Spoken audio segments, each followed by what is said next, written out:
सबसे पहले मुझे ये बताओ, काइनेटिक एनर्जी होती क्या है?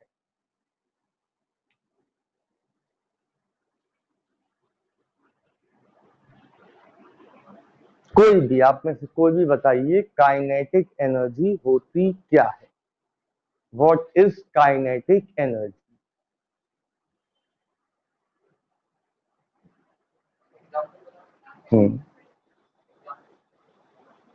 दम? नहीं, दम नहीं। काइनेटिक एनर्जी का बहुत सिंपल सा मतलब समझो। आप साइकिल चला रहे हो, तो साइकिल चलाने में आप वर्क कर रहे हो। आप जो भी वर्क कर रहे हो, क्या वो वेस्ट हो जाएगा? नहीं। वो साइकिल को क्या दे रहा? मोशन। आपने वर्क किया, उस वर्क ने साइकिल को क्या प्रोवाइड कराया? मोशन। ठीक। Then the done work is called kinetic energy. अगर आप वर्क करो और वर्क करने पर बॉडी कंटिन्यूअसली मोशन में रहे, then the work is called kinetic energy. ठीक। लेकिन आपने एक स्प्रिंग ली, स्प्रिंग को आपने खींचा, मोशन में आ गई, क्या कंटिन्यू मोशन में रही? स्प्रिंग को आपने खींचा और यहां रोक दिया। ठीक। तो आपने जो वर्क किया, क्या वो काइनेटिक एनर्जी है? वो क्या है? वो है उस स्प्रिंग की पोटेंशियल है। आपने एक ग्लास को उठाया, जमीन से उठा के टेबल पर रख दिया, क्या उस ग्लास में काइनेटिक एनर्जी आ गई? नहीं। तो फिर जो वर्क आपने किया वो कहां गया? वो किसके फॉर्म में स्टोर हुआ? Potential energy. बचपन से ही आपको काइनेटिक एनर्जी और पोटेंशियल एनर्जी का कंसेप्ट में डिफरेंस नहीं मालूम होता। मैं आपसे पूछूं व्हाट इज पोटेंशियल एनर्जी, आप कहोगे energy due to position is called potential energy. Explanation कुछ भी नहीं, कुछ भी समझ में नहीं आएगा इससे आपको। बहुत सिंपल सी कहानी है। जब भी आप वर्क करोगे, that work will store in the form of kinetic energy और पोटेंशियल एनर्जी। अब अगर वर्क करने से बॉडी कंटिन्यूअसली मोशन में रहे, तो work is called kinetic energy, और थोड़ी देर ही मोशन में रहे तो work is called potential. Clear है बात? तो फिलहाल हम बात कर रहे हैं काइनेटिक एनर्जी की। कैसे डिफाइन करोगे? whenever work is done on a body and body comes in continuous motion, ठीक, then the work done is called, लिख लीजिए, whenever work is done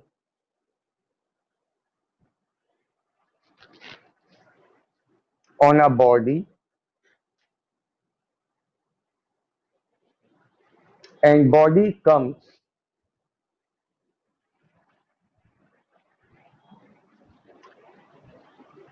in motion continuously,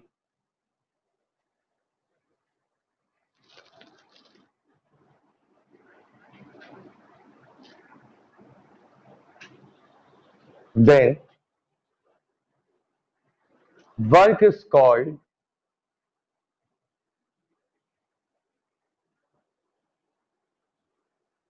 kinetic energy.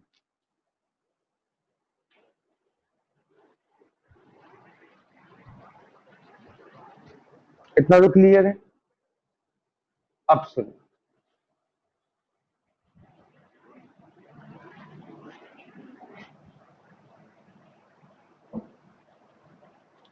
ये कोई एक छोटी सी कार है जो कि रेस्ट में है। रेस्ट में है मतलब इसकी इनिशियल वेलोसिटी, ठीक है। आपने इस पे वर्क किया, एक्सीलरेटर दबाया, आगे चली, वर्क हुआ। वर्क करने से ये काय में आ गई, कंटिन्यूअस मोशन में। तो नई इसकी वेलोसिटी क्या होगी, पहले 0 थी, अब वेलोसिटी हो जाएगी v। आया नहीं आया इतना समझ में? पहले वेलोसिटी थी 0, वर्क करने के बाद वेलोसिटी हो गई v, ठीक। बिल्कुल ऐसे ही साइकिल, आपने साइकिल का स्टैंड हटाया, पहला पेडल मारा, क्या होगा, मोशन में आएगी। पहले वो साइकिल काय में थी, रेस्ट में, अब काय में आ गई, मोशन में। तो मोशन के दौरान जो भी आप वर्क कर रहे होगे, that work is called kinetic, ठीक। हमें उस काइनेटिक एनर्जी का फॉर्मूला निकालना है। तो सभी लोग बताइए, साइकिल चलाते समय हम जो वर्क कर रहे हैं उसमें जो हम फोर्स लगा रहे हैं वो कांस्टेंट फोर्स है या वेरिएबल फोर्स है?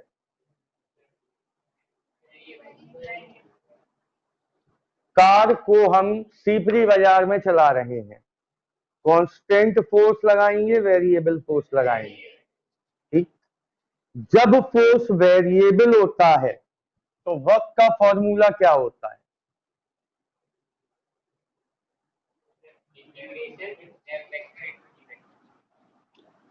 इंटीग्रेशन एफ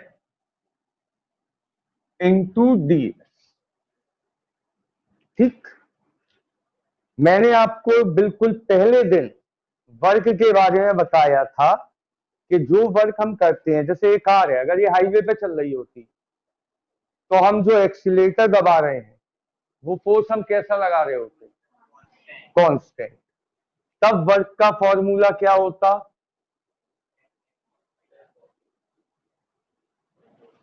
कांस्टेंट फोर्स के लिए ये होता है। और जब हम वही कार सीपरी में चला रहे होते हैं तो कभी ब्रेक कभी एक्सीलेटर, कभी ब्रेक कभी एक्सीलेटर, फोर्स वेरिएबल होता है।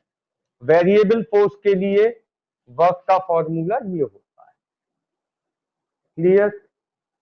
तो फिलहाल हम किसकी हेल्प ले रहे हैं, वेरिएबल फोर्स। अब स्टॉप राइटिंग, पहले देखते जाओ, पूरा पूरा ध्यान से देखते जाना। फोर्स का फॉर्मूला,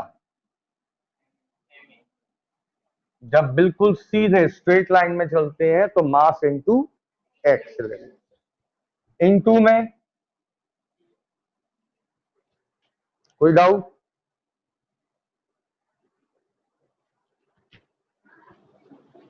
इतना क्लियर है?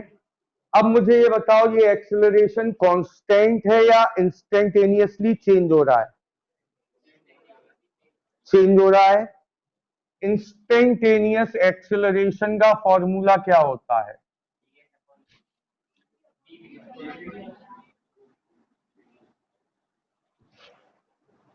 ठीक, ये वीडियो में मैंने आपको बताया था, जो वीडियो देखने के लिए कहा था। इंस्टेंटेनियस एक्सीलरेशन का फॉर्मूला होता है डीवी अपॉन डी, यहां रख दे।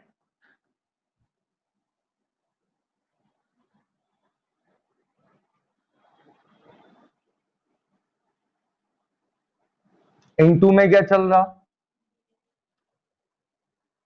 ठीक। अब इंस्टेंटेनियस वेलोसिटी जो हर समय चेंज हो रही है, उसका फॉर्मूला क्या होता है, ds अपॉन dt। तो क्या इस ds अपॉन dt की जगह v आ जाएगा? तो क्या बन जाएगा, m इंटू v इंटू एक बार फिर से देखिए, ये जो कार चल रही है ये कौन से फोर्स से चल रही है? वेरिएबल फोर्स से। जब वेरिएबल फोर्स लगेगा तो वर्क डन का फॉर्मूला होगा integral F into D A. क्योंकि कार स्ट्रेट लाइन मोशन करती है तो एफ की जगह क्या आएगा? M A. क्योंकि कार इंस्टेंटेनियसली एक्सेलरेशन और वेलोसिटी को चेंज कर रही है, कभी तेज हो जा रही, कभी धीमी हो जा रही, कभी एक्सीलरेटर दबा रहे, कभी रिटार्ड कर रहे, ब्रेक लगा रहे, तो यहां एक्सेलरेशन कौन सा आएगा? इंस्टेंटेनियस। जब हर इंस्टेंट पर एक्सेलरेशन चेंज हो तो उसे कहते हैं इंस्टेंटेनियस एक्सेलरेशन। डीवी अपॉन रख दिया। वेलोसिटी भी कौन सी आएगी? Instantaneous velocity. तो v equal D S upon D T. इसकी जगह क्या आ गया? v। ठीक है, तो अब बताओ इंटीग्रेशन किसके रिस्पेक्ट होने लगा? मतलब डॉक्टर कौन है यहाँ? वेलोसिटी। तो लिमिट भी किसकी आएगी? वेलोसिटी की। वेलोसिटी की इनिशियल लिमिट कितनी होगी? 0। और फाइनल लिमिट? यहां तक क्लियर हुआ? यहां तक नोट कर लीजिए पहले।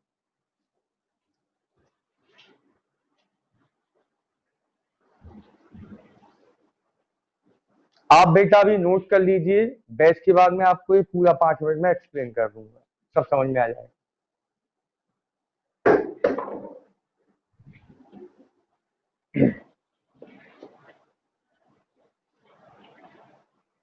आपको बेटा समझ में आया?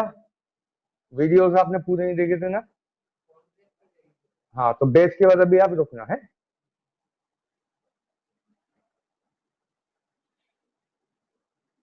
आप में से कोई भी जब एब्सेंट हुआ करे तो उस दिन का वीडियो जरूर मंगा लिया करो मुझसे व्हाट्सएप करके।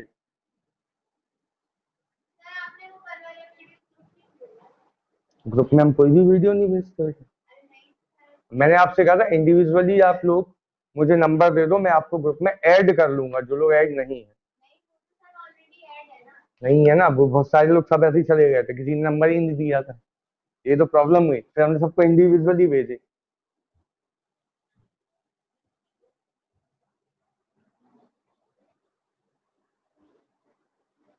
बेटा आप लोगों को कोई दिक्कत? आशी, अभिषेक,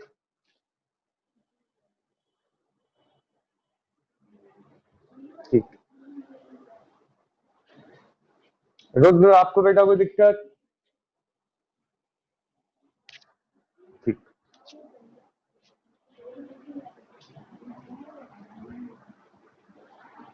क्या तो हो गया? अब देखिए, इस v की शक्ल इस dv से मिल रही,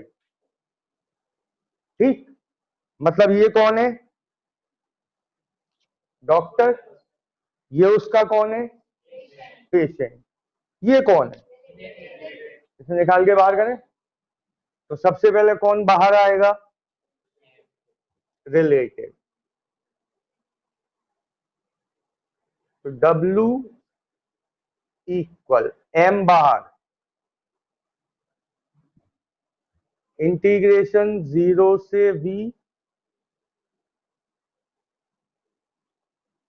ठीक।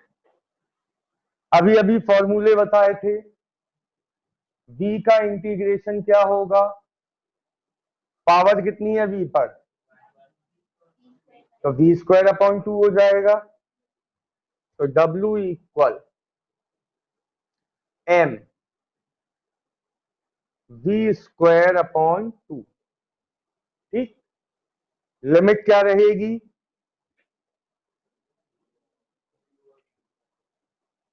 क्लियर? अब लिमिट अप्लाई करेंगे, बताओ अपर लिमिट को किससे रिप्लेस करें? v से। पेशेंट कौन है? बी है।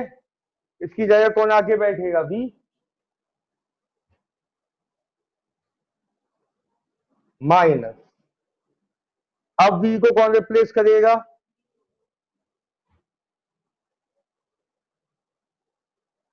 ठीक। तो कुल मिला के डब्लू जो हम वर्क कर रहे हैं वो कितना आ गया?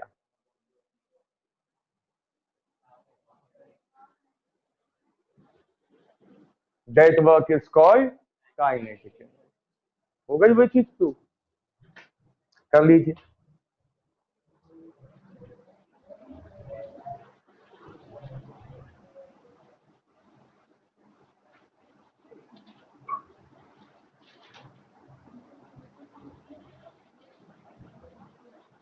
ये है प्रूविंग ऑफ काइनेटिक एनर्जी।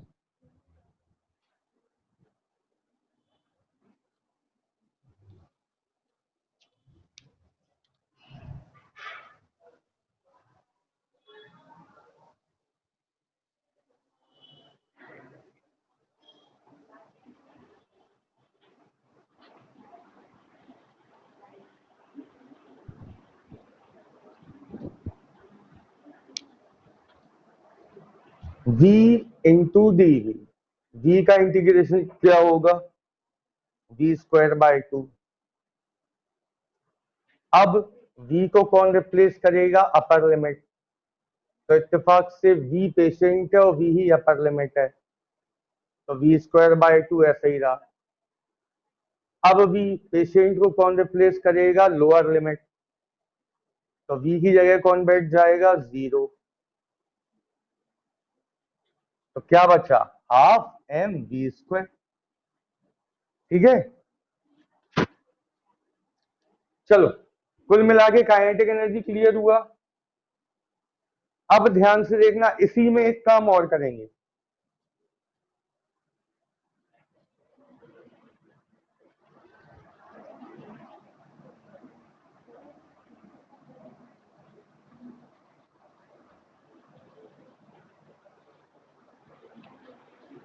ठीक, इसी में एक प्रूविंग और हो जाएगी।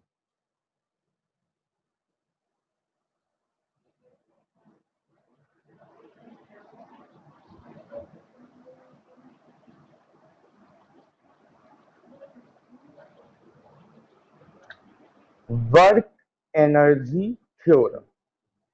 अब पहले ध्यान से पूरा समझना, फिर एंड में लिखवाएंगे।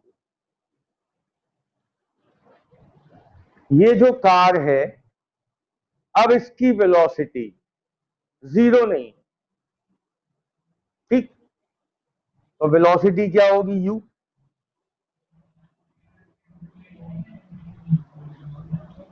इसको बंद कर देना है, इस साइड से आ रही है आवाज।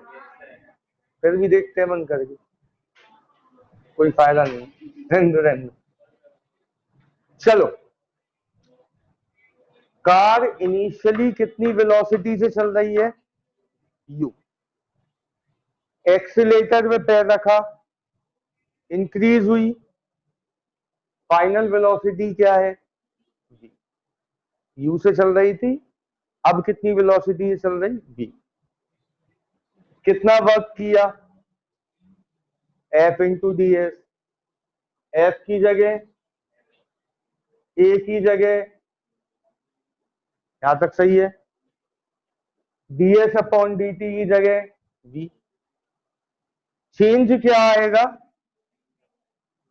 लिमिट में। अब लिमिट कहां से शुरू होगी? तो इंटीग्रेशन u से v। पहले यहां वेलोसिटी 0 थी, तो लोअर लिमिट 0 थी। अब वेलोसिटी u है, तो लोअर लिमिट u। ठीक। तो यहां क्या चेंज आएगा? यहां u हो जाएगा, यहां भी u हो जाएगा। तो v को v ने रिप्लेस किया, v रहा। अब v को कौन रिप्लेस करेगा? तो क्या आएगा? ठीक। तो यहां क्या आएगा, half M V square minus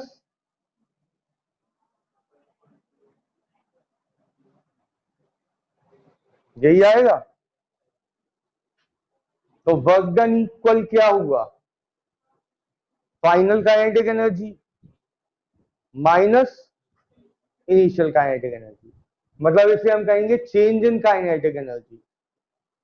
तो जो वर्क हमने किया, एक चलती हुई कार में जो वर्क हमने किया, उस वर्क ने क्या चेंज कर दी, kinetic energy.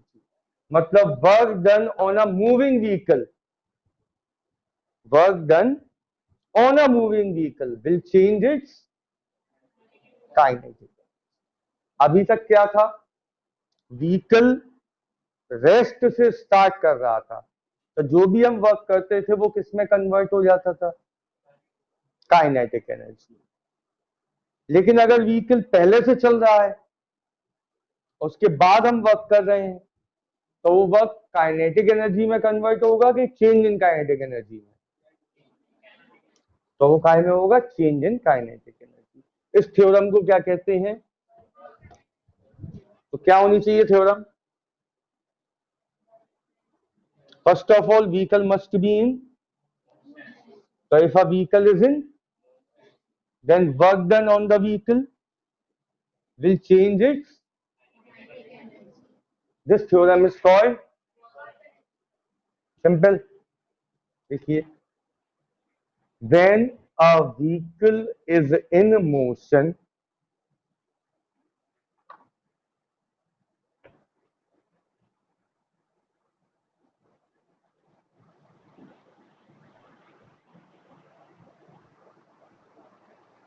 then work done on the vehicle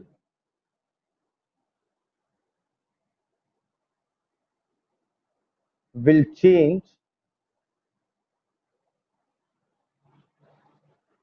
its kinetic energy, will change its kinetic energy. This theorem is called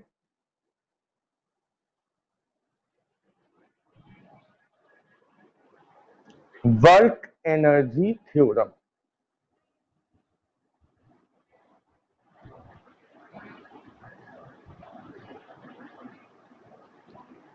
note कर लीजिए इसको,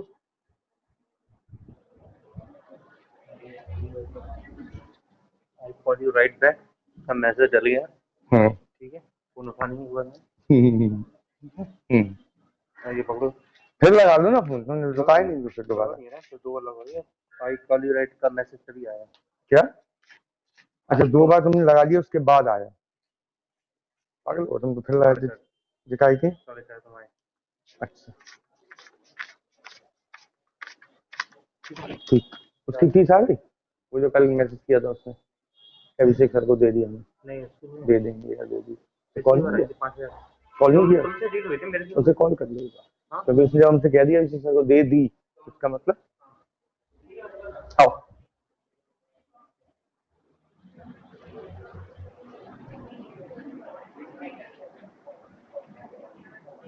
डायग्राम बना लिया तो थोड़ा सा और क्लियर हो जाएगा आप लोगों को।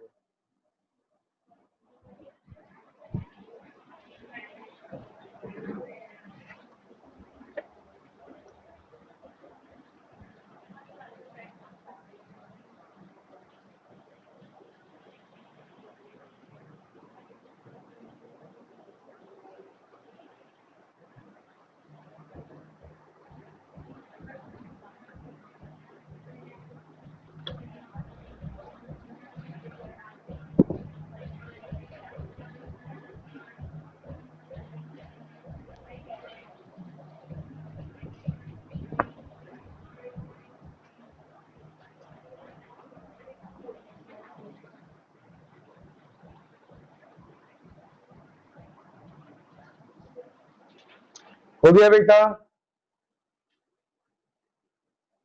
कंप्लीट। तो हमारी यहां से दो थ्योरम हो गई, एक तो प्रूविंग ऑफ काइनेटिक एनर्जी, दूसरा वर्क एनर्जी। क्या अंतर है दोनों में प्रूविंग्स में? काइनेटिक एनर्जी प्रूविंग में आपको क्या करना है? व्हीकल को रेस्ट से स्टार्ट कराना है। और वर्क एनर्जी थ्योरम में व्हीकल ऑलरेडी मोशन। ठीक है, अब देखो आप relation between kinetic energy and momentum.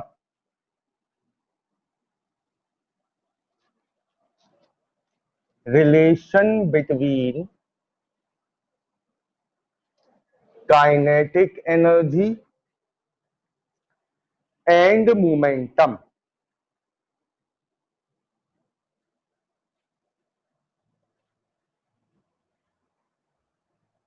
Kinetic energy का फॉर्मूला होता है हाफ mv²। ठीक, और मोमेंटम का फॉर्मूला होता है P=mv। हमें इन दोनों में रिलेशन स्टैब्लिश करना है। कैसे होगा? 2 स्टेप में रिलेशन हो जाएगा, ध्यान से देखो।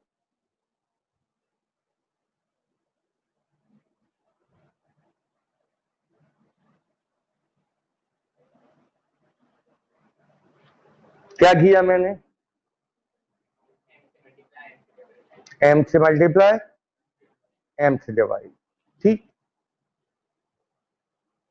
ऊपर क्या बन गया?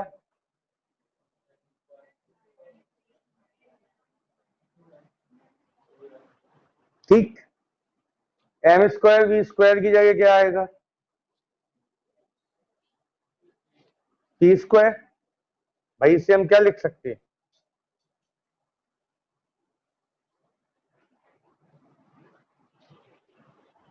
ठीक, तो कुल मिला के k इक्वल क्या बन गया?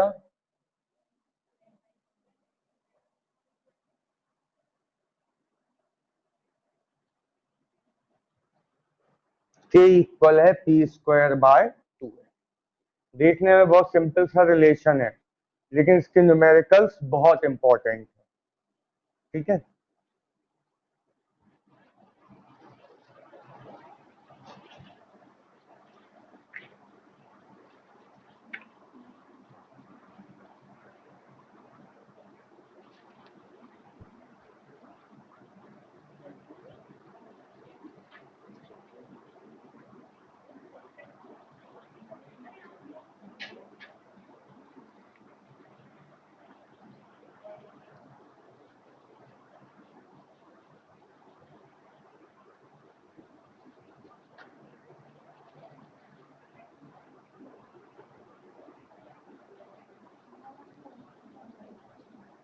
हो गया। क्वेश्चन लिखिए। If kinetic energy of a car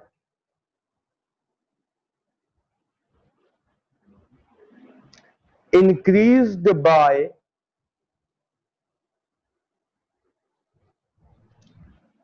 300%,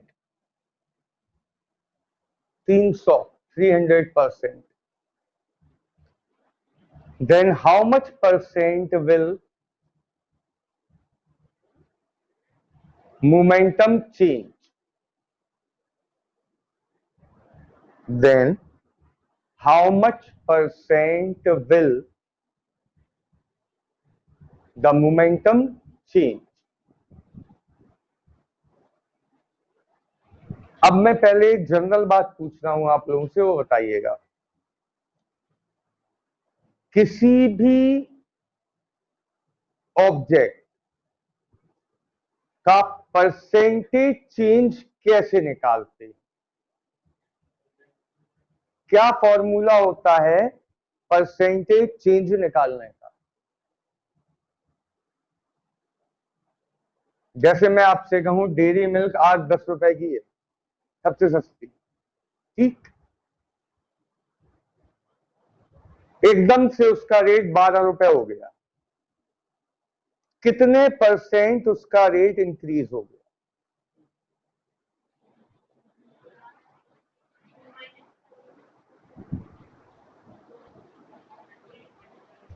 तो आप क्या करोगे, 12 रुपए की हो गई, पहले कितने की थी? ठीक, अपॉन में जो पहले थी वो,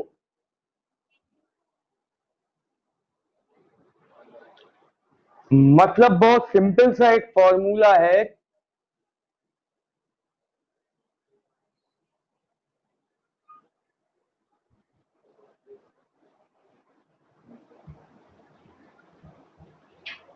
upon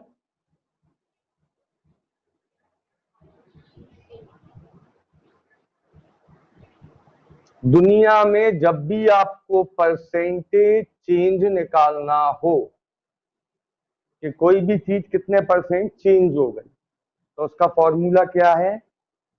change, difference change upon into, आज किसी का वेट 50 किलो है, खाना ज्यादा खा लिया, 2-4 महीने में 55 किलो हो गया, कितना % चेंज हो गया उसका वेट?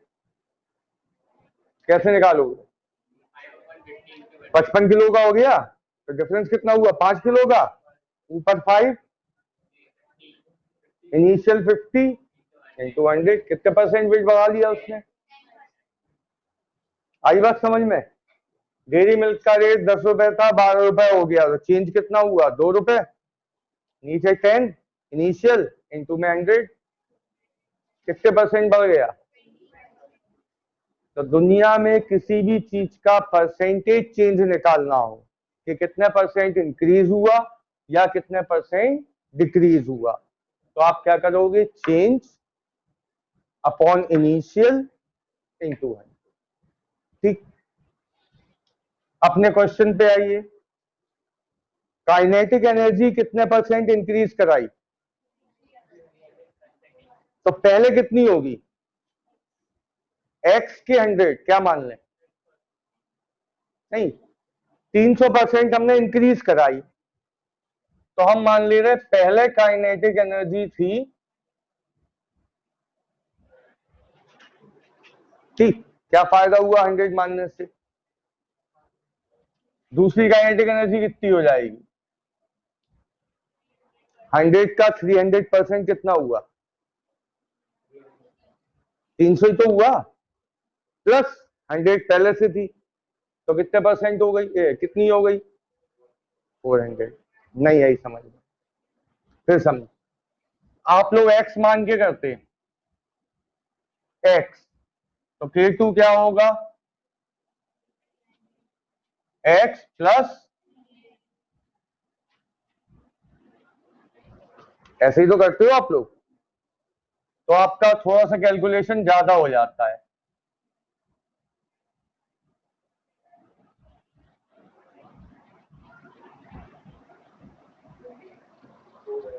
यही होता है। अगर हम यहां मान लें तो क्या होगा? 100 तो है ही, 300% ऑफ 100,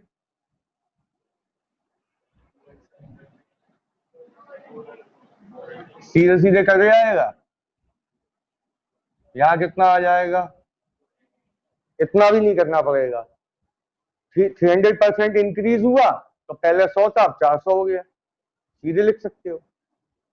मैं आपसे कहूं कोई चीज का रेट 25% इंक्रीज हुआ, तो पहले 100, तो अब 125। नहीं यही समझ में बात? 100 मान लो, आपको बचपन से गलत सिखाया गया है, एक्स होता ही नहीं है कुछ, एक्स 100 मान लो। मैं आपसे कहूं किसी चीज का रेट 20% कम हो गया, तो 80% ही तो बचा, पहले 100 था, 80 बचा, प्रॉब्लम क्या है? इनिशियल किसी चीज को अगर आप 100 मान लोगे परसेंटेज वाले क्वेश्चन में, तो आपको दूसरी चीज निकालने में कभी दिक्कत नहीं होगी।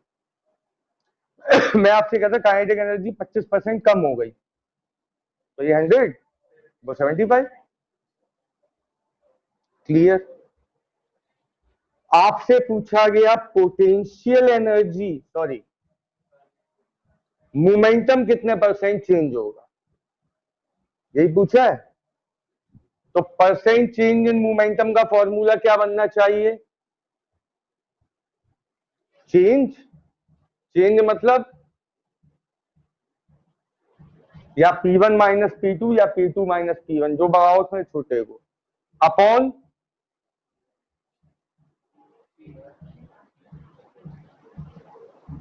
यही बनना चाहिए। तो हमें किस किस की जरूरत है? P1 की और K मालूम है, P पता करना है। कैसे आएगा?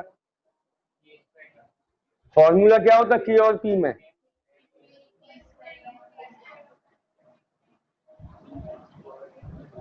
यही होता। तो ये बताओ,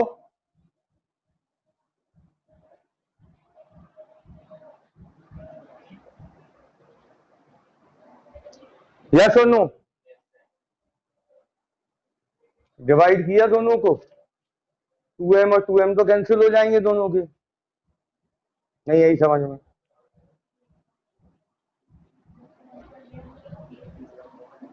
K1 क्या होगा?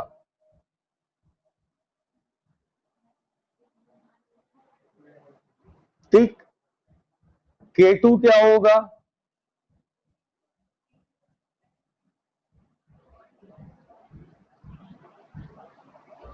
दोनों को डिवाइड करो,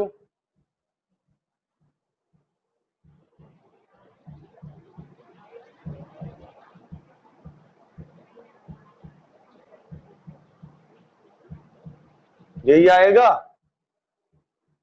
2m तो कैंसिल हो जाएंगे। क्लियर है अब बात? किसकी वैल्यू मालूम है? K1 और K2 की। क्या रखें यहां? अपॉन में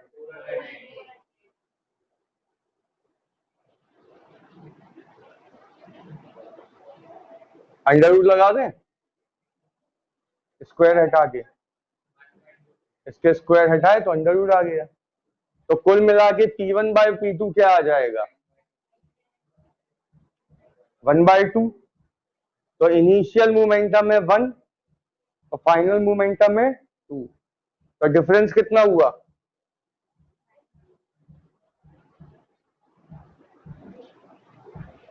P2 है 2,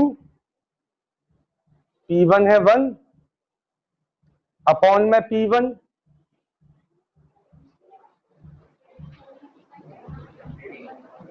ठीक, कितना आ जाएगा?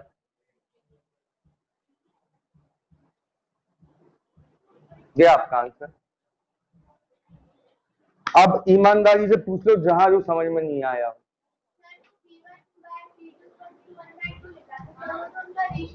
Very good. P1 हो गया x, P2 हो गया 2x, यहां रखो 2x, यहाँ x, 2x में से x गया, बचा x, और नीचे भी क्या चल रहा है? x, फिर भी वही है।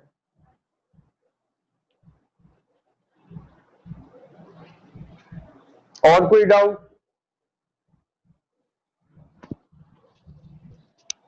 इशिता?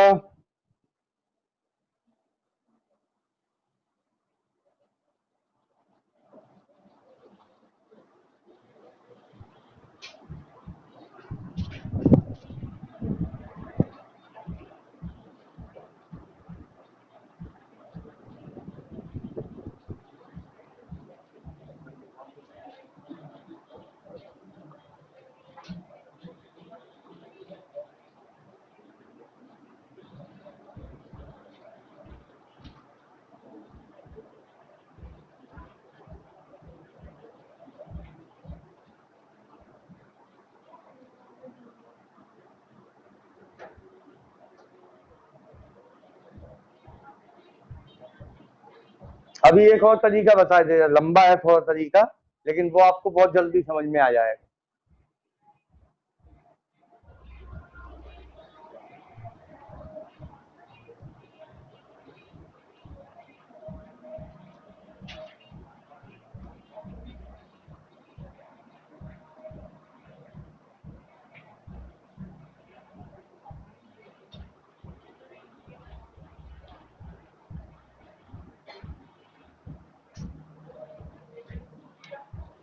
देखो बेटा, दूसरा लॉन्ग मेथड देखो।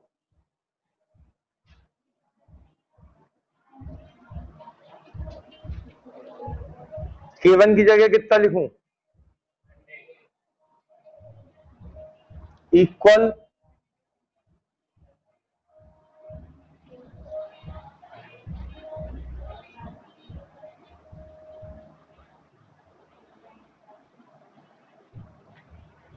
इतना समझ में आया? तो P1 क्या हो गया?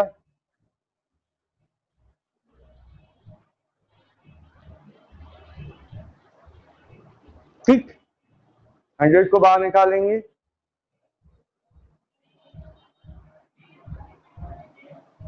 ये क्या आ गया? P1। अब कोई बताएगा P2 क्या आएगा इसी ग्राफ पे?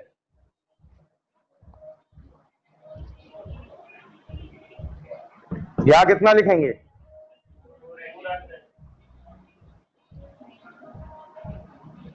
बाय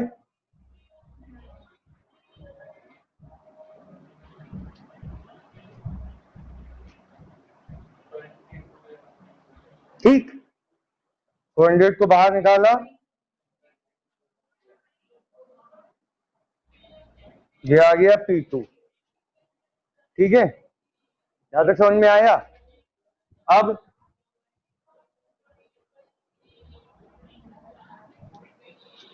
हमें क्या निकालना था? Percent change. Formula P2 upon P1। P2 की जगह कितना लिखूं?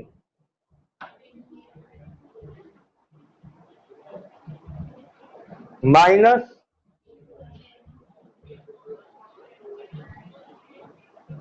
Upon into. ठीक, 20 में से 10 गए 10 ही बचेंगे।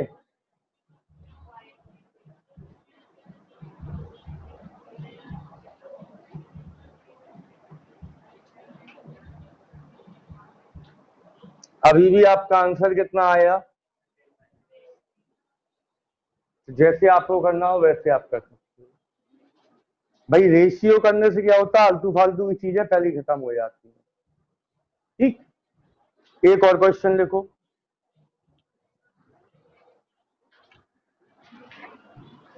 If momentum of a car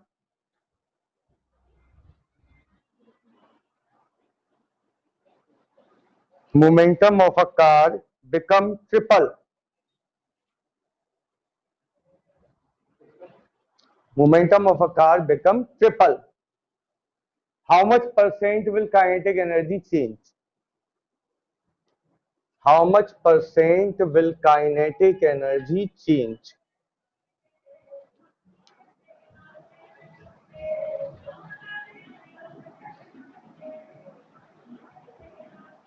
तो बताइए, पहला मोमेंटम कितना मान लूं? अब 100 क्यों नहीं मान रहा मैं? पिछले क्वेश्चन में काइनेटिक एनर्जी कितने परसेंट इंक्रीज हुई थी? 300%। इस क्वेश्चन में मोमेंटम क्या परसेंट में इंक्रीज हुआ है? नहीं, ट्रिपल हुआ है। तो पहला x, तो दूसरा मोमेंटम कितना हो जाएगा? ठीक, क्या निकालना है? Percent change in. तो पहले K1 निकालो, क्या होगा? यही होगा K2।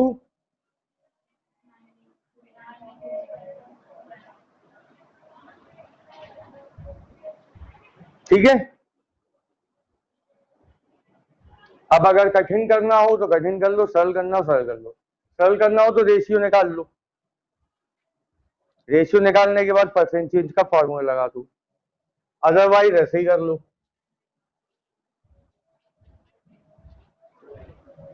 परसेंट चेंज इक्वल क्या होगा?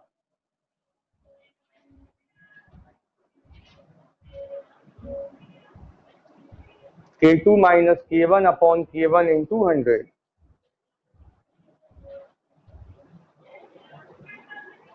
तो ऊपर कितना बचेगा 8x² अपॉन 2m।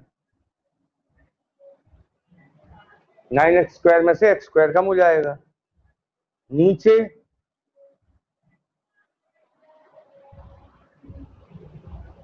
a1 था x² अपॉन 2m,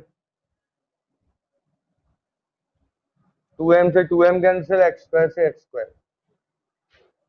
तो कितने % इंक्रीज हो गई काइनेटिक एनर्जी?